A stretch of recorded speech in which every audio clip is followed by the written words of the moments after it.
In 1917, the United States was at war. Factories were booming, jobs were scarce, and for young women, one job sounded almost magical. Painting watches that glowed in the dark. It paid well, it felt patriotic, and they were told it was completely safe. They were wrong. The job was simple. Young women, many still teenagers, were hired to paint tiny numbers on watch dials using a glowing paint made with radium. Radium was new. Radium was expensive. Radium was advertised as healthy. Doctors promoted it. Products were infused with it. Even drinking water was sold with radium added. The girls were taught a technique called lip pointing. Dip the brush in paint. Put the tip between your lips to make it sharp. Paint the numbers. Repeat. They did this hundreds of times a day. Supervisors watched. Scientists knew what radium was, and they said nothing. Inside the factories, management told the women, "It's harmless.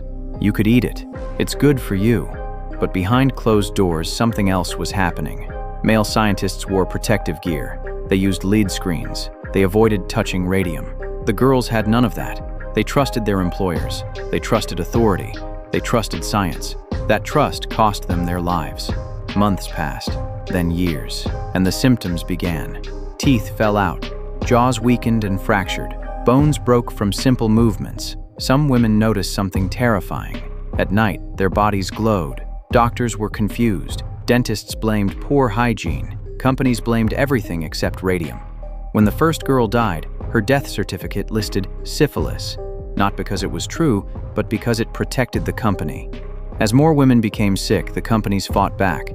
They hired lawyers. They buried reports. They delayed cases until the women died.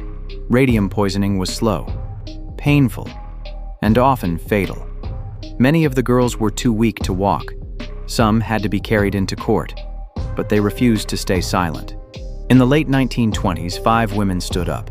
They sued one of the most powerful corporations in America. They knew the odds. They knew they might not live to see the end, but they fought anyway. The case shocked the nation. For the first time, Americans saw what industrial neglect could do to workers. Public opinion turned, pressure mounted, and the companies settled. Not because they admitted guilt, but because the truth was undeniable.